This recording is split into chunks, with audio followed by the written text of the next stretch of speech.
Okay, I'll try and do this. Stella went outside. See how long that lasts. Oh my gosh. She is just, I don't know what it is other than Winston dying. They could just have her so distraught all the time, crying and crying and crying. I know she's bored to death. We used to go to the dog park and stuff, but in the winter, the weather, it's like a swamp out there. It's horrible.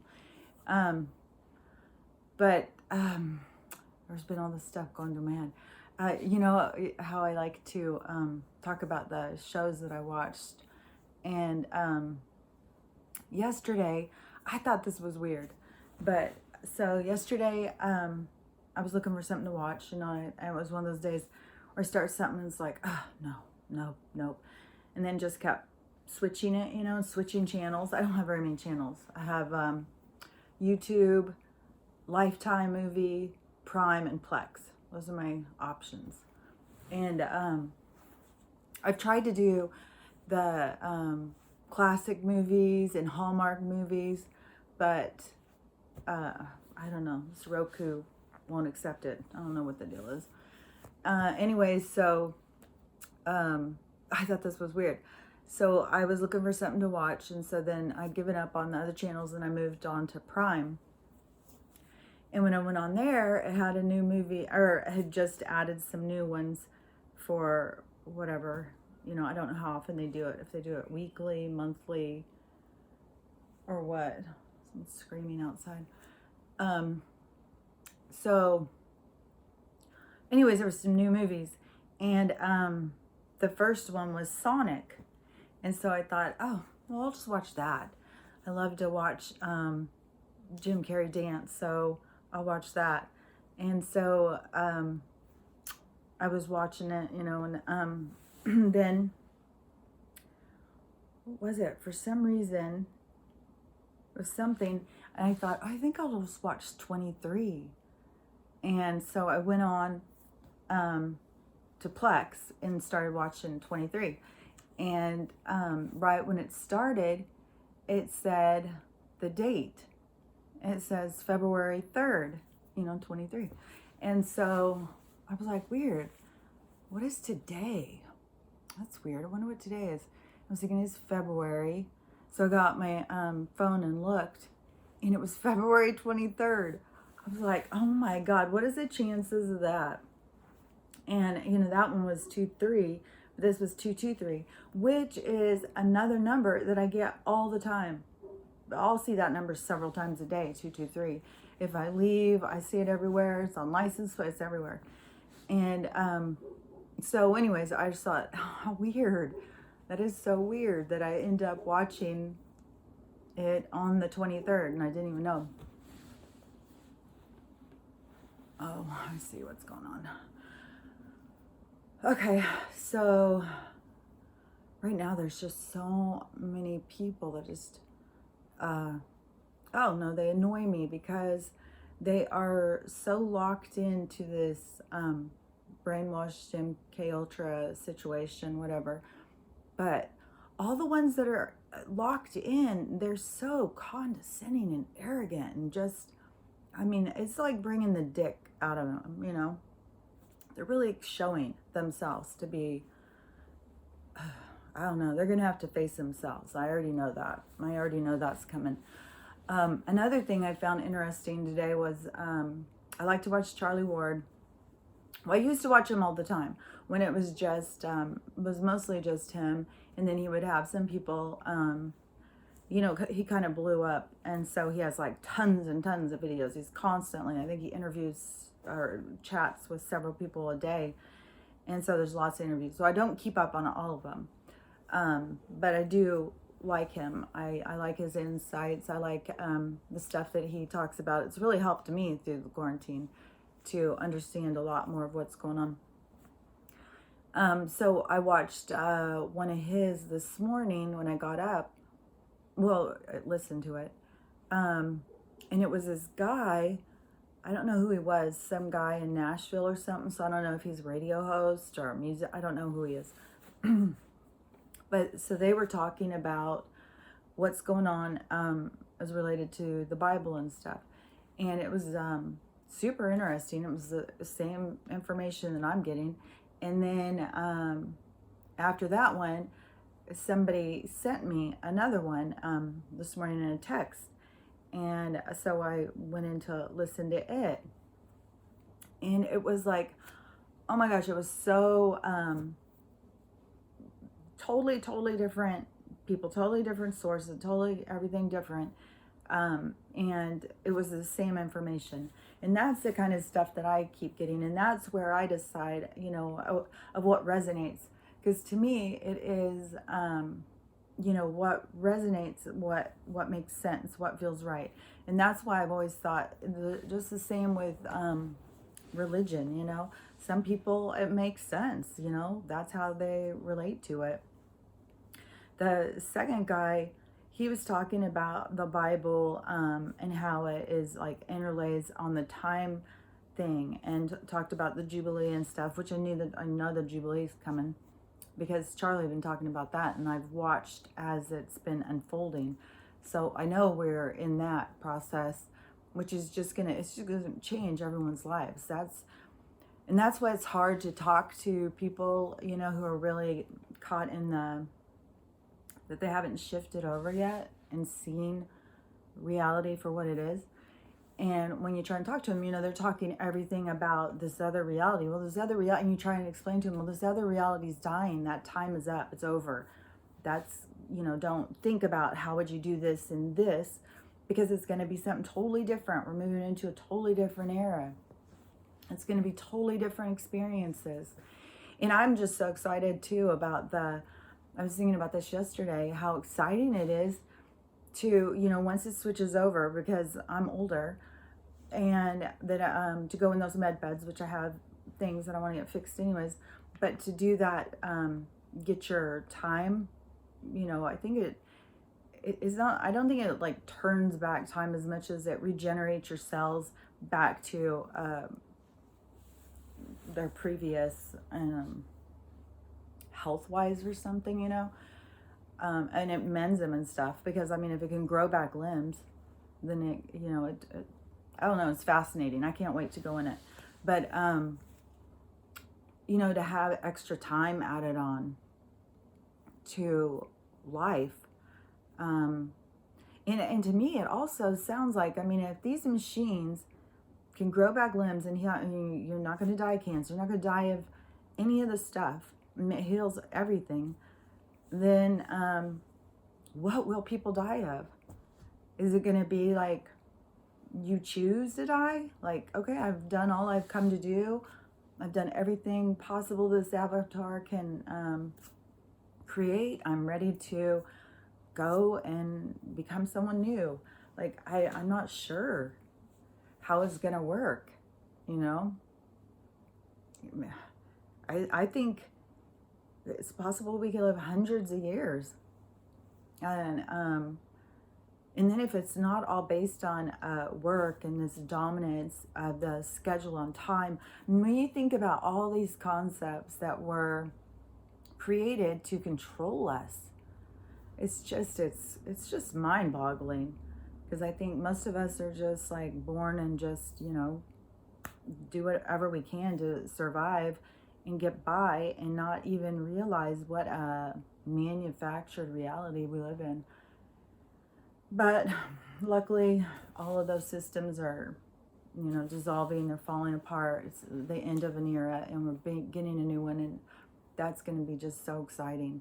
And the possibilities are going to be endless.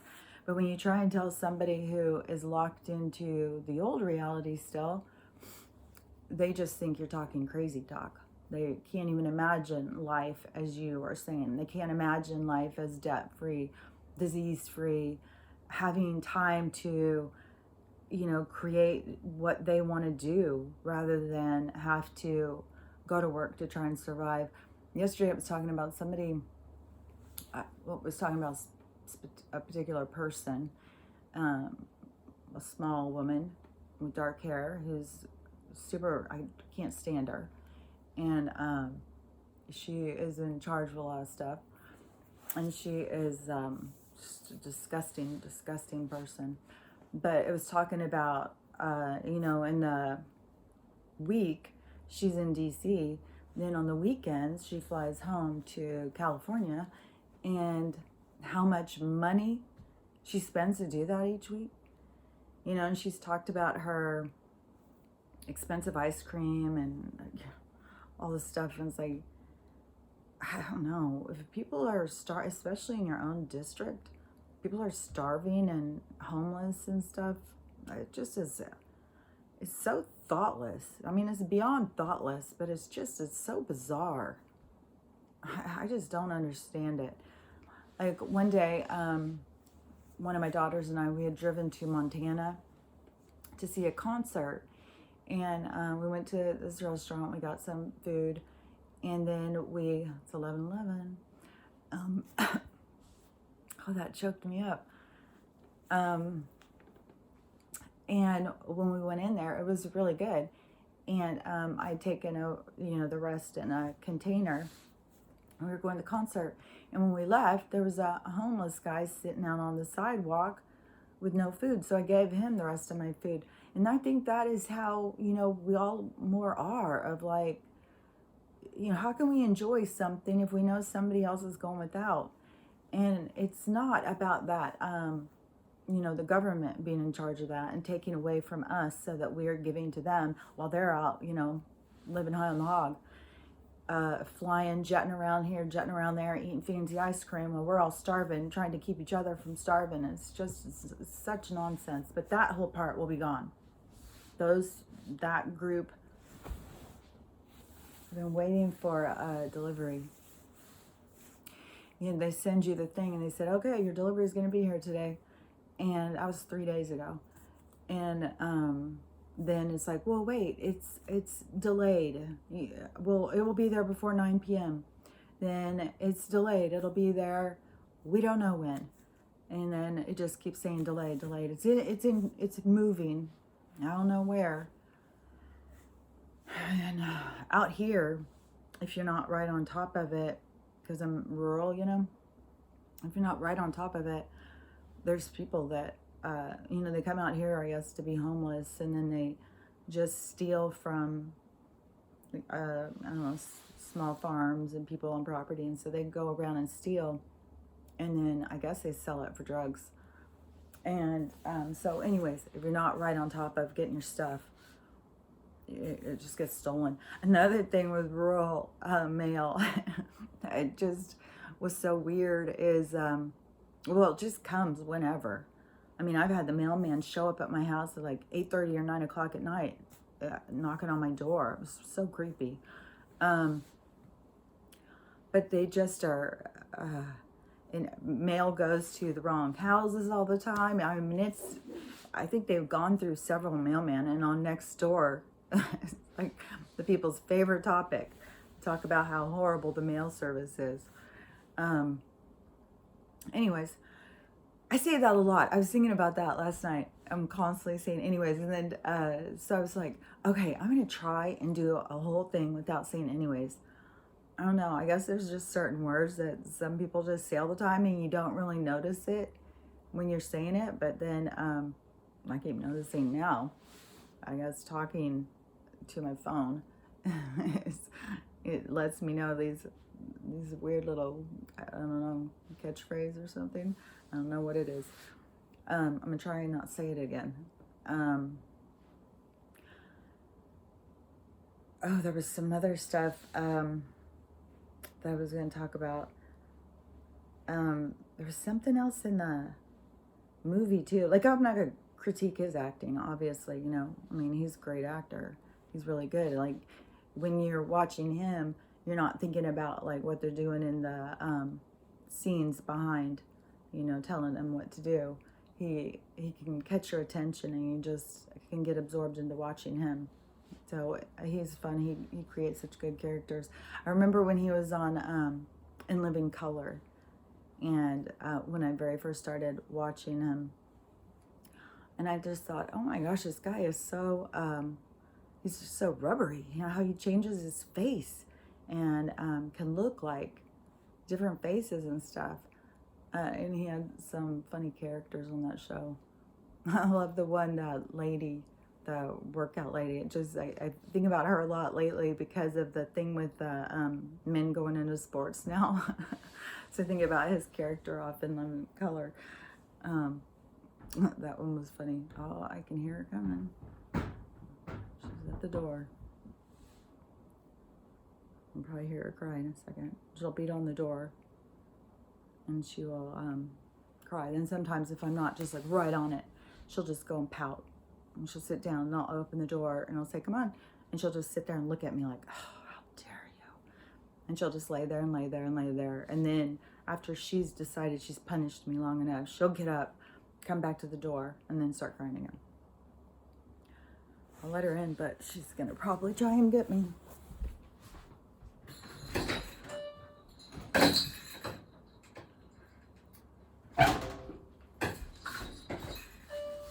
Nope, she's already gone into her pout. I wasn't fast enough, see? It's gotta be quick, boy. I think she thinks like I'm just there at her beck and call, you know? She just can't understand it. And I keep trying to teach her what patience is. And she does really good sometimes, you know? And I'll tell her to use her patience and stuff, and she'll do really good, and she'll sit down and she'll wait. But, you know, just like all of us, some days she has none at all. And she's in quite the pissy little mood. There was something she did yesterday. I was like, oh, I want to talk about that because it's such a, I think that there's just so many things that people can do to change their relationships with their dogs and get their dogs to listen to them better and stuff and to feel more connected. Because I think there's a lot of people who just think like that they're dumb animals, and they're not at all. They just think differently than us. But the fact that they can come in here and be domesticated and take care of us and watch over us, you know, like if you go to the bathroom, they're going to guard you while you're sleeping. They're guarding you. Like, they're really just really fascinating little creatures, if you ask me. The little ones, the smaller ones, they're, I know I've talked about this before because I think bigger dogs have to have a more advanced soul. So little dogs are just like kind of chaotic and yappy and bitchy, and they bite all the time and stuff. But I see them as being like not as an advanced soul or energy, that they are more of like, okay, you're gonna move from a rock to a little yippy dog. Because they can't do that much damage. They can bite. But, you know, if Stella bit somebody, I mean, that's like a shark biting them or something. I mean, she could take a part of your arm off if she really bit. And a lot of the delivery men and stuff are scared of her because she's loud and she barks loud and her mouth is huge. And, you know, I don't think, it's sad because there are some people who, you know, just by their miscommunication with their dogs are teaching them wrong. And I'm sure there is some big dogs that are being not properly cared for, that have become mean or angry and bite, and they probably get put down, and it's super sad. But I don't think that is, you know, every big dog I've had has been just sweet and kind, and I mean, they can be super hyper sometimes, but they don't have that much energy to stay hyper. It's like they could have bouts of hyperness, but then they're just like, oh, it's a lot of work. I'm gonna take a nap. I think Stella she probably sleeps, I bet you she sleeps 16 hours a day, you know? And the rest of the time she's bored. Got to go outside. Oh, maybe something's going on outside. Maybe something's going inside. Outside, inside. Oh, where's the food? She tries to get in the fridge. She goes in and demands me to bring her snacks. She's very bossy. But, you know, obviously I let her be bossy, but I'm really working on getting her to stop being bossy. That's why, like, I don't just jump up and get the door at that second. That she has to learn, you know, I'm going to get everything you want the second you want it. And when I go and I tell her to come in and she won't, And then when she comes to the door, I don't just jump back up and run to the door. I make her sit there and see. Like, and then I tell her, I opened the door for you a minute ago and you wouldn't come in. And she understands so much stuff. I think that so many people that they don't. I know that there's people who do talk to their dogs a lot and they can see what I'm talking about. Their dogs have a much deeper understanding than what people think that they do. But you know, there's a lot of people who just scream and yell at their dog. I see it all the time. I see it with people who are near me, and you know, just yelling at their. It's like you get this dog to feed it, and then have it lay around, and then if it ever gets a chance to go outside, then you're just yelling at it all the time. I don't know. I think there's a lot of dogs having a sad life. Around here, there's people who just tie their dogs up outside. And it's been really, really cold. And there's been, you know, dogs tied up outside all day. There's one that is next door to me, and he ties that up. But I think it's like a Malamute or something. It probably loves to sit out in the cold. It probably is miserable sitting in the house in the heat. So she's probably fine, but I don't know. There's another one, a slab down the road, and they always just tie it out on this, I don't know, it's some kind of string between two trees, and then they have a string that goes down from it, so it can go just this line all day. And usually when I go by, like if I ride my bike or something, it's just laying there. And that's what Stella did before I put in a fence. And when I first moved in, there was no fence, and so I had to get, and these crazy neighbors I have, I started getting worried they were gonna kill my dogs. So I, at first I bought one of those, I don't know, they're 15-foot lead or 20-foot or 20, I don't know, some kind of a long wire thing that you can tie, and so then it doesn't bust. It's like a cable, but it's covered with this coating. And and Stella and Winston always had a yard. And so when I put her on that, Winston would still walk around. I mean, he was a total doofus. He would just walk around in circles and get himself twisted. And then he'd just sit there like, now what do I do? But Stella would just go out, and then she'd start to go. And then she would, as soon as she could feel that thing, and she would just lay down like, you know, just give up on life. I'm just going to lay here, feel sorry for myself. And that's how I feel like when I see these dogs, that they're just like, you know, as soon as I take that off, then, you know, they're happy and they're running around and playing. So it kind of feels like to me that, you know, people use these dogs to fill some need of their own. And then, you know, it's kind of selfish. It's not like they're giving their time and their energy back. And that is a lot of what this time that we're going into, you know. Oh my gosh, when I just looked up and it caught my eye for a second, it was 233. I get those numbers all the time, 223, 223, 233, 223, 22, all the time. Anyways, the numbers, that's one thing I started seeing too. Once I started becoming more aware, is the numbers. If you haven't noticed them yet, you will. It's weird. Because you could be doing something, you just look over, and then, you know, your eyes will catch the clock or whatever, but you will see these same number patterns repeat all the time through your time. And it's some kind of communication. Some of the things, you know, I don't know what they all mean. I used to go look it up and look up those sites that would say like angel numbers and stuff. And they would tell you, and a lot of it is just, it's kind of like confirmation. You're doing the right thing. We're there for you. We're helping you and stuff. So I always get, because this has no feeling. It always feels so weird.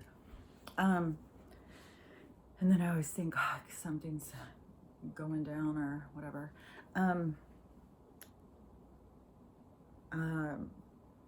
So what I was saying, So it is kind of like the time that we're going into is that it's a better balance. Like we're leaving a time that wasn't balanced, really.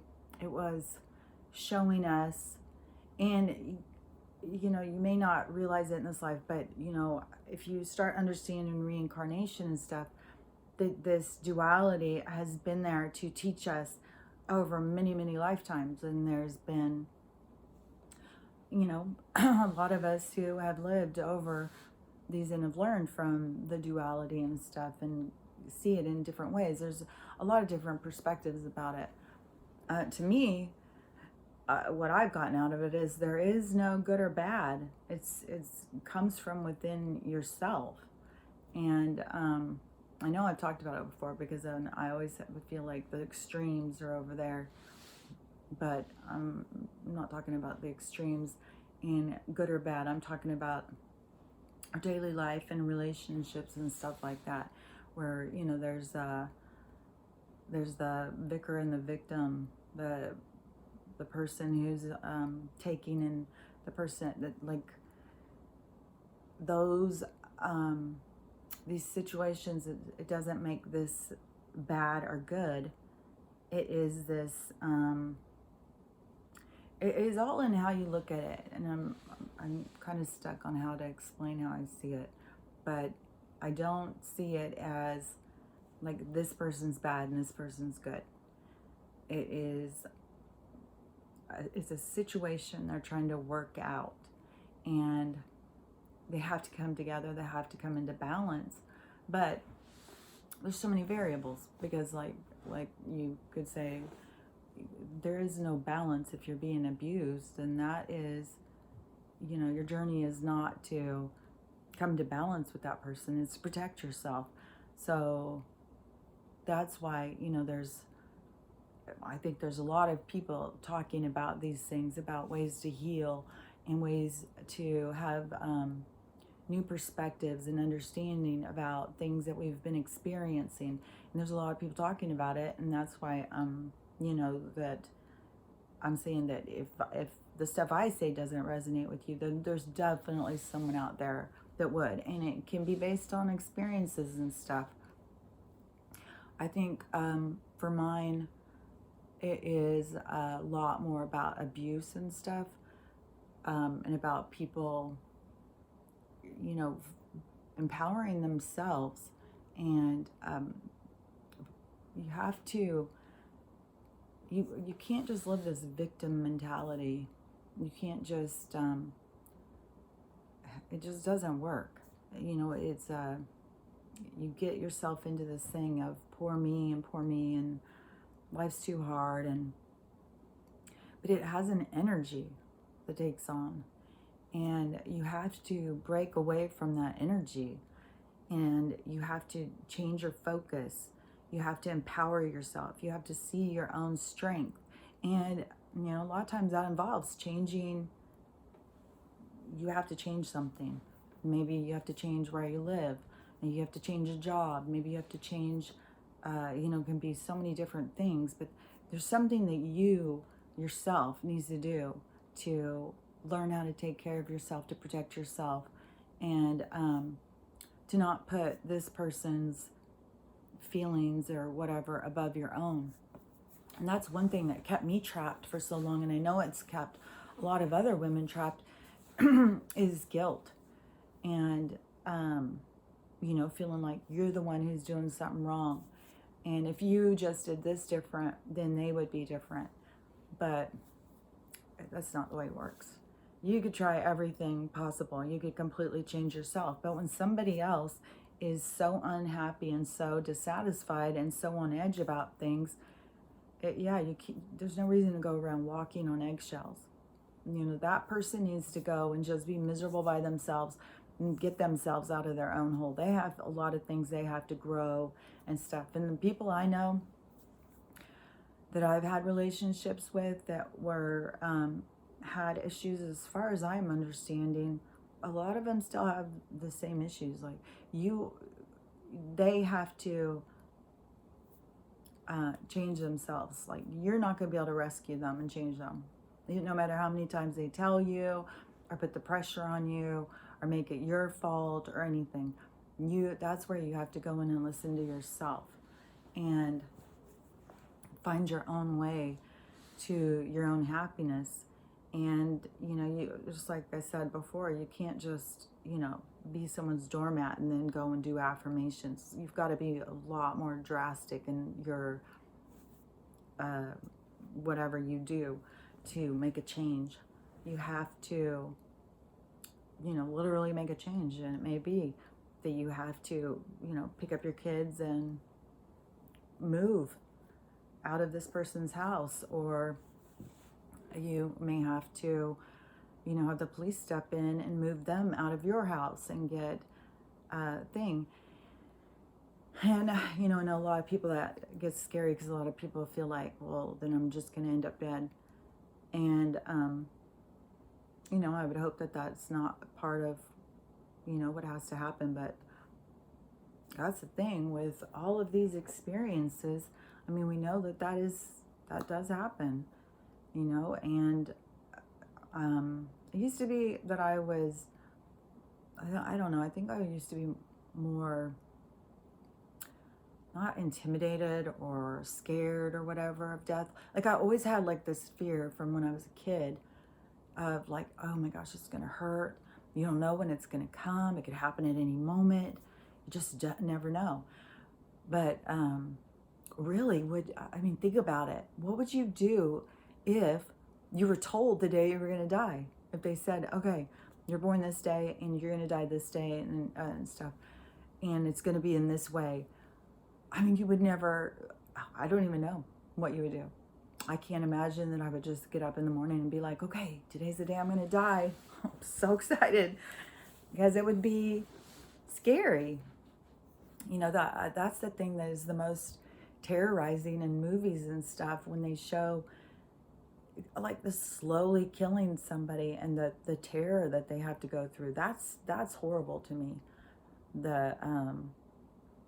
This waiting, like, I would want it to be like quick. If you're gonna come in and murder me, just shoot me in the head so I can hurry up and get out of here. I don't want to be terrorized for 10 or 15 minutes. Like, oh my gosh, if you've ever watched crime shows, there was one that was, oh my gosh, it was horrible. It was some Lululemon murder or something, and it was a girl who worked at, I think she was a manager, and then this other girl went to work there, and it was this whole long weird thing. But it ended up that the one girl had killed the other one at work, and then tried to make it look like there was a break-in or something. But when they pieced together the crime scene, oh my gosh, it was horrendous. I mean, the murdering girl had used, like, there was a toolbox or something in their one of the break rooms or something, and she was using all these different tools. She used, I don't even know, 5 or 6 different methods to try and kill this poor girl. And this girl was fighting for her life, and this murder went on. It seems like it was like a half hour or something. It was long, drawn out, horrific.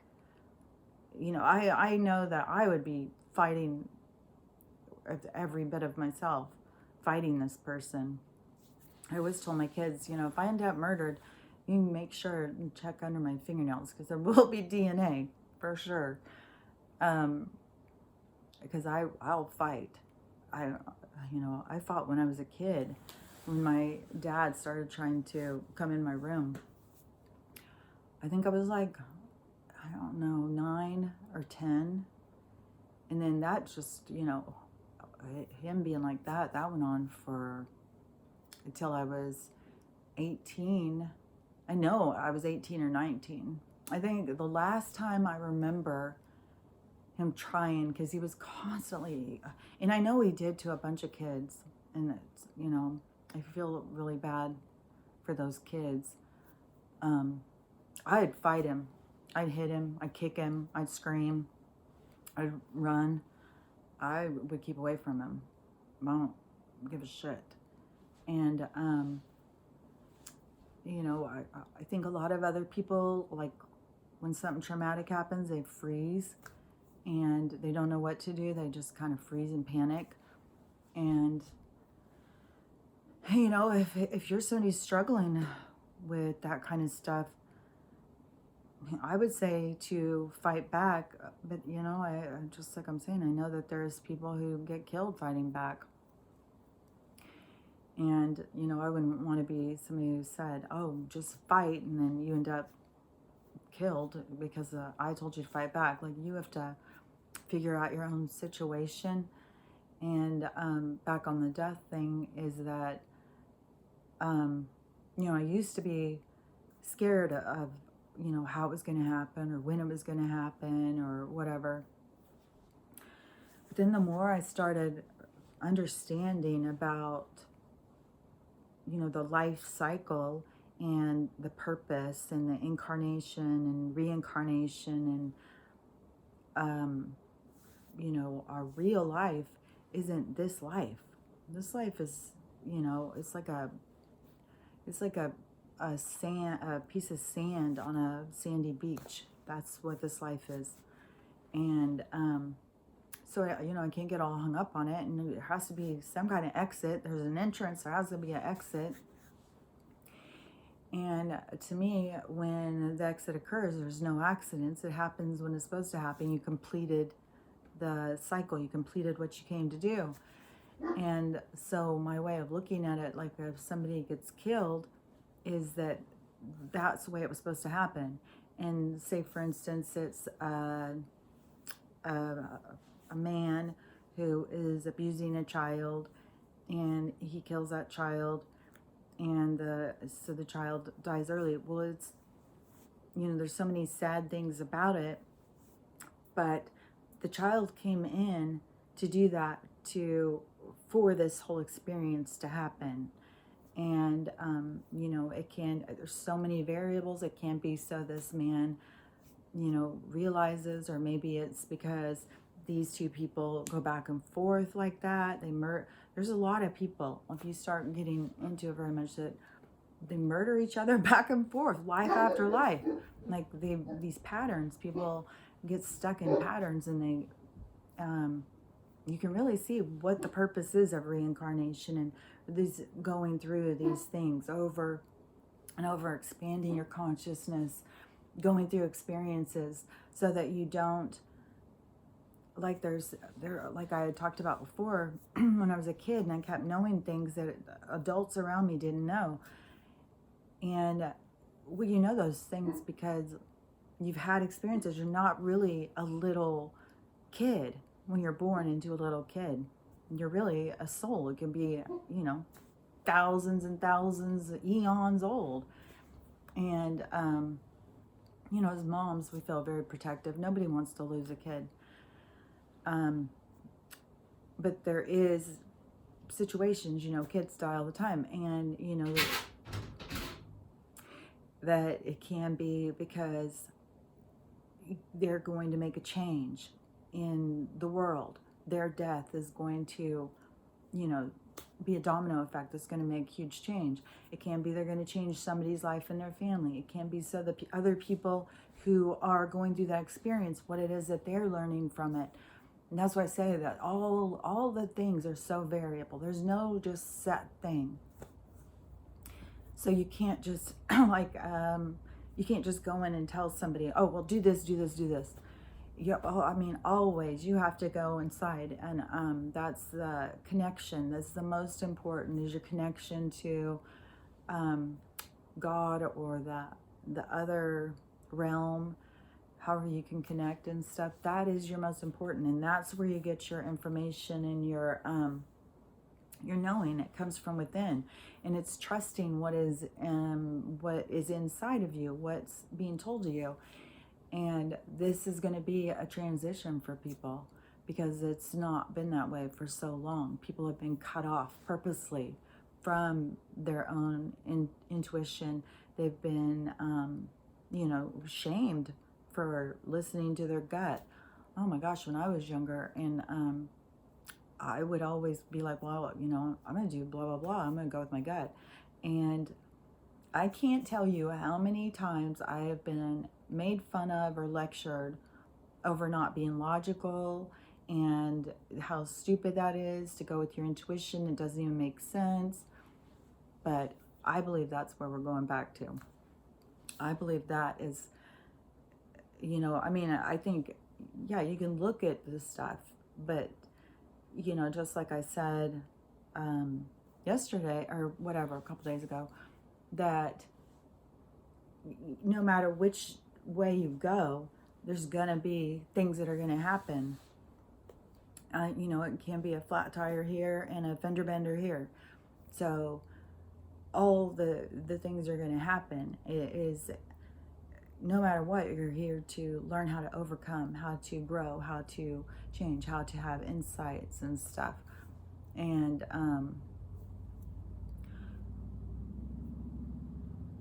so even when we keep getting all these helicopters going over, and I'm not in an airspace place. I think there's some kind of base or something around here. I was telling my mom, there they go again. It's weird. And she said maybe they're having a class or something. Maybe that's it. It's just weird, especially when you don't hear that stuff all the time. It's very noticeable when there's suddenly a helicopter over your head, over your house.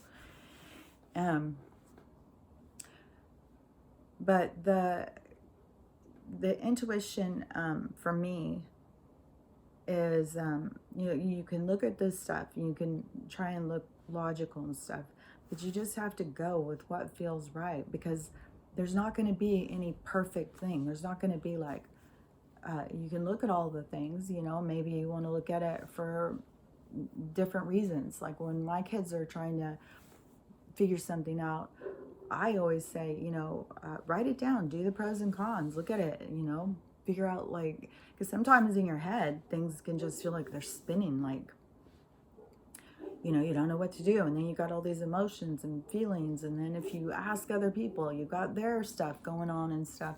So a lot of times if you just write this stuff down and you just look at it and you think about it, then, you will know what seems like the best way.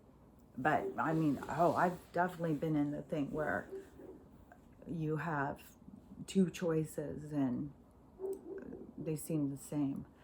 And I would say, I would ask my guides, which way should I go? What should I do? Give me a sign. And you can tell them specific signs that you want, that, you can say, if I'm supposed to do this, then, today, show me butterflies 3 times. If I'm supposed to do this, then show me storms 3 times or whatever. They'll give you your answers that you're looking for. But you also got to trust that it's real. And that's another thing that's really hard for people. So that's going to be the trusting and the intuition and following your gut and opening yourself up to so many things, especially like right now, why people are so scared of death. It's like illogical. It makes no sense. I'm going to give up living my life because I'm so scared of dying. I'm just going to go, sit in a place and, wait for death. I mean, you can walk across the floor and trip on something, hit your head and die. I mean, if you're meant to die, you're meant to die. It's gonna happen. You can't hide from it. You can't. There's just no protection from it. It's an inevitable part of life. And I think the more that people can really understand that, but the part of that understanding is going to be the understanding of that they don't cease to exist. The death is just it's a transformation, and that it's not the end of them. It's just like going into another room, going and seeing some people that you haven't seen in a while. It's a reunion for most people. And it's exciting. And then, you go in and you start planning the next one, or you just go on vacation and just, live your dead life for a while. Because your dead life isn't full of challenges and lessons and stuff. Like you can go to schooling and training in your dead life, like it's a real existence, your dead life. And you can go and continue your learning, but the learning is much more effective in experience. That's, you know, the cycles of reincarnation. That's how that works, because it's effective. You really do learn from experience. And but in your dead life, you're you have you have more mastery over your energy, so you can do all sorts of things. Like you can come back and, like I could have a grandpa sitting right here with me right now, and I may not be able to see him or something, but you can sense when people are around too, or you can smell them, or they'll pop into your head all of a sudden. But you have your guides and stuff that are always coming and being around you. So when you're in your dead life, that's what you can do. You can go and you can try and help your great grandchild get through something. I heard one person that was talking about that it was their child, I think, was struggling with drugs or alcohol or something, and they had an uncle or a brother or something that had died from that, and then they found out that their dead sibling or uncle or whatever was coming in to be the guide for this one, to try and help their kid not have the same outcome as what they did. I think they died in a drunk accident or something. But anyways, okay, hold on. I just heard myself say it again. Come on. I don't know if I can stop myself. I might just have to say, but anyways, a million times. That's just the way it is, I guess. Okay, well, she's gonna be best. Oh, I love you too.